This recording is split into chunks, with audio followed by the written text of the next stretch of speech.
हनुमान बेनीवाल के क्षेत्र को 240 करोड़ से ज्यादा का बजट मिला है और आपके क्षेत्र को इतना कम बजट क्यों? मुख्यमंत्री जी के बहुत दौरे हुए हैं दक्षिणी राजस्थान में, बहुत दौरे हुए हैं, कुछ नहीं मिला। आपको कहीं ना कहीं ईसाई धर्म से जोड़ते हुए कहते हैं कि आप धर्म परिवर्तन का एक बहुत बड़ा मेन रीजन बन रहे हैं आपके क्षेत्र में। भाजपा के वर्तमान नेता जो बिल प्रदेश का विरोध कर रहे हैं वो भाजपा के पुराने लीडरों का विरोध कर रहे हैं। आदिवासियों के नाम पे करोड़ों रुपए का भ्रष्टाचार किया जा रहा है। इन वर्तमान टीएडी मंत्री बाबूलाल जी के राज में सबसे बड़ा भ्रष्टाचार हुआ। बांसवाड़ा डूंगरपुर सांसद राजकुमार राउत और तमाम उनके सभी विधायक, उन लोगों ने आज पिंक सिटी प्रेस क्लब में एक प्रेस कॉन्फ्रेंस की। प्रेस कॉन्फ्रेंस के मुद्दे बड़े ही गंभीर थे क्योंकि इस वक्त गरमाए हुए मुद्दे थे सारे। बात हो पेपर लीक का, बात हो बच्चों की स्कूल की जो कंडीशन है इस वक्त, बात हो बजट की, ये सारे तमाम मुद्दे आप प्रेस कॉन्फ्रेंस में देख चुके हैं। लेकिन हमारे साथ अब राजकुमार राउत खुद जुड़ेंगे और कुछ ऐसी बातें हैं जो शायद आपके और मेरे मन में उठ रही थी। आज जानेंगे उनसे ही क्या कुछ इस वक्त चल रहा है राजनीति में, उनकी पार्टी से, विपक्षी पार्टी से और सत्ताधारी पार्टी से। तो वीडियो के अंत तक बने रहिएगा।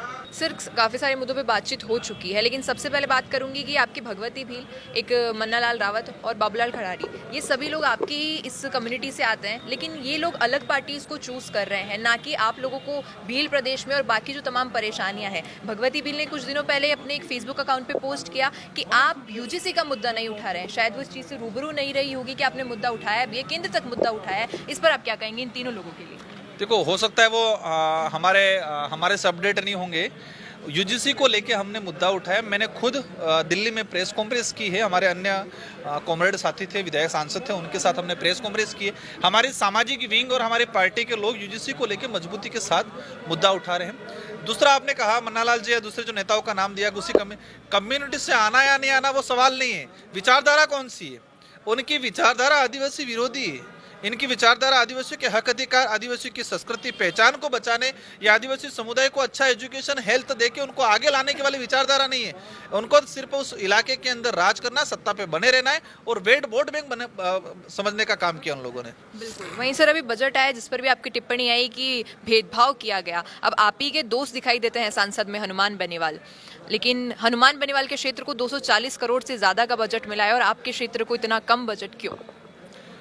इसलिए हम कहते हैं कि हमें अलग राज्य दे दो, हम चलाएंगे हमारा राज्य। लेकिन आपके उस राज्य की भी तो मांग पूरी नहीं की जा रही है। बिल्कुल, इसीलिए हम कहते हैं कि ये सरकारें आदिवासी विरोधी है। और इस बार इस बजट में बड़ी आस थी कि सरकार कुछ अच्छा देगी दक्षिणी राजस्थान को, क्योंकि मुख्यमंत्री जी के बहुत दौरे हुए हैं दक्षिणी राजस्थान में, बहुत दौरे हुए हैं, कुछ नहीं मिला। जनता समझ रही है, उनको जवाब देगी। सिर्फ धर्म के नाम से राजनीतिक नहीं हो सकती है। मैं कई बार कहता हूं कि धर्म आस्था का विषय, लेकिन उन्होंने सत्ता के लिए ढाल बना दिया है, उसको ढाल के रूप में यूज किया जा रहा है। तो दक्षिणी राजस्थान के साथ इस बजट में सोतेला व्यवहार किया है। स्कूलों की हालत खराब है, वहाँ पेड़ के नीचे बैठ के, बाहर बैठ के बच्चे पढ़ रहे हैं। किराए के मकान में स्कूलों के बच्चे पढ़ रहे हैं। कई बच्चों ने स्कूलें मर्ज हो गई तो स्कूलें छोड़ दी गई है। तो हालात खराब कर रखे इस सरकार में, विशेषकर एजुकेशन के क्षेत्र में। उल्टा कुछ कर तो नहीं रहे, लेकिन उल्टा आदिवासियों की जमीन हड़पने का काम कर रहे हैं। आपने बात की धर्म की, लेकिन सत्ताधारी नेता हो या विपक्षी नेता हो, आपको कहीं ना कहीं ईसाई धर्म से जोड़ते हुए कहते हैं कि आप धर्म परिवर्तन का एक बहुत बड़ा मेन रीजन बन रहे हैं आपके क्षेत्र में। तो ईसाई कम्युनिटी के जो लोग हैं वो भी कहते हैं कि राजकुमार ईसाई विरोधी है, क्योंकि हमने कई बार कहा है कि आदिवासी ईसाई भी नहीं है। और हम तो कह रहे हैं जो ईसाई अपना रखा है वो उनको भी वापस आदिवासी धर्म पूजा पद्धति में वापस ला रहे हैं। क्योंकि आदिवासी समुदाय किसी अन्य धर्म में जाएगा, उसकी व्यवस्था को मानेगा, तो आदिवासी की अपनी पहचान, परंपरा, रीति रिवाज खत्म हो जाएगा। और जिस दिन उनका कल्चर खत्म हो गया, उनकी पहचान खत्म होगी, उनके राइट्स खत्म हो जाएंगे। इसलिए हम लोग आदिवासी की पूजा पद्धति, आदिवासी के रीति रिवाज को जिंदा रखने पे काम कर रहे हैं। बिल्कुल। और भील प्रदेश का जैसा पूरा माहौल आपका बीच में बहुत ज्यादा गर्मा गया था, उस वक्त कई बीजेपी नेता, कई कांग्रेसी नेता बहुत कुछ कहने लगे थे, लेकिन फिर से जो मामला है भील प्रदेश का वो ठप सा दिखाई दे रहा है। अब क्या आदिवासियों की मांग नहीं है भील प्रदेश? भील प्रदेश की मांग वहाँ के लोगों के दिलों में बसी हुई है, वो कभी नहीं निकलेगी, पीढ़ी दर पीढ़ी चलती रहेगी। भाजपा के वर्तमान नेता जो बिल प्रदेश का विरोध कर रहे हैं वो भाजपा के पुराने लीडरों का विरोध कर रहे हैं। नंदलाल जी मीणा टीएडी मिनिस्टर थे, अभी राज्य मंत्री हेमंत मीणा उनके पिता थे। इन्होंने वसुंधरा गवर्नमेंट में कहा था कि बिल प्रदेश के लिए मुझे मंत्री पद छोड़ना पड़े तो मैं छोड़ दूंगा।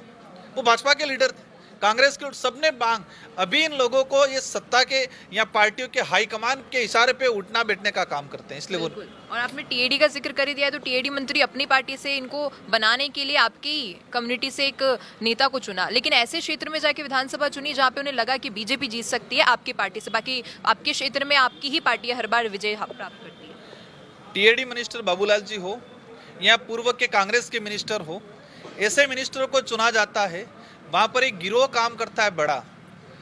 जो कोई भी टीएडी मिनिस्टर बने, कोई भी सरकार बने, वही टेंडर लेगा, वही दुकान चलाएगा। आदिवासियों के नाम पे करोड़ों रुपए का भ्रष्टाचार किया जा रहा है। इन वर्तमान टीएडी मंत्री बाबूलाल जी के राज में सबसे बड़ा भ्रष्टाचार हुआ है। बिल्कुल, अभी हाल ही में भरतपुर के एक पूर्व मंत्री ने ये इंट्रोड्यूस किया कि बजरी खनन बहुत ज्यादा हो रहा है उनके क्षेत्र में। कई तस्वीरें भी उन्होंने ट्विटर पे साझा की। आपके क्षेत्र में भी काफी सारी समस्याएं हैं जो शायद आप अवगत भी करवाते होंगे केंद्र तक भी, और आपके बाकी विधायक राज्य तक लेकर आते हैं, लेकिन उन पर कोई एक्शन होता है या नहीं होता है? मतलब सुनी जाती है या फिर विरोधी है इसलिए अनसुनी कर दिया जाता है? इसकी सच्चाई ये है, इस सरकार ने सरकार में आने के बाद 100 दिन का अभियान चलाया था अवैध खनन के नाम पे। ये 100 दिन का अभियान सिर्फ पता करना था कि कहाँ कहाँ अवैध खनन हो रहे हैं, और इन खनन माफियों को सरकार तक एक चेन बनाना और छोटे व्यापारी को मारना और बड़े को जिंदा रखने का अभियान था 100 दिन का। अवैध खनन के नाम से चलाए, लेकिन इससे पहले से ज्यादा आज अवैध खनन हो रहा है। अवैध बजरी माफिया कितने बुलंद है उनके हौसले, प्रशासन को नीचे गाट ही नहीं रहे, सीधा सीएमओ में बात कर रहे हैं। बस आज एक लास्ट क्वेश्चन की प्रेस कॉन्फ्रेंस जिन मुद्दों पर थी आपकी, उन पर थोड़ा गौर कर लेंगे। क्या कुछ उस पर चल रहा है? आपकी तरफ से क्या एक्शन है और सामने से क्या एक्शन आ रहा है? हमारी तरफ से प्रयास रहेगा कि सरकार के नाम से मुख्यमंत्री जी का रिश्तेदार बता के जो जमीन हड़पने का काम किया है, अगर सरकार सम्मिलित नहीं होगी तो इस पर कार्रवाई कराएगी, और सम्मिलित है तो सरकार मौन रहेगी, और सरकार मौन रहेगी तो हम ये लड़ाई दिल्ली तक ले जाएंगे। बिल्कुल सर, धन्यवाद। तो ये सारी तमाम बातें शायद आपके मन में उठी होंगी, क्योंकि आप अगर हमारा चैनल रेगुलरली फॉलो कर रहे होंगे तो बहुत सारे ऐसे प्रश्न थे जो हमारे मन में थे, आपके मन में थे। बखूबी राजकुमार जी ने उसका जवाब दिया। बाकी आप क्या कुछ कहेंगे इस पर बता दीजिएगा कमेंट में। धन्यवाद। मैं अंकिता सोनी, कैमरामैन सूरज के साथ। रुकिए और जरा ध्यान से सुनिए। क्या आप हमारी इन खबरों से अपने व्यापार को भी बढ़ाना चाहते हैं? तो आप भी खबरों के दौरान इस तरह के एलिमेंट्स पर अपना विज्ञापन दे सकते हैं, या फिर ऐसे खबर के 1 मिनट बाद अपना पूरा विज्ञापन डलवाएं, जो कि 8 लाख से ज्यादा सब्सक्राइबर्स और फॉलोअर्स वाले द फैक्ट इंडिया चैनल्स और पेजेस से राजस्थान के कोने कोने में पहुंचेगा, और इससे आपका व्यापार, ब्रांड सब कुछ बढ़ेगा।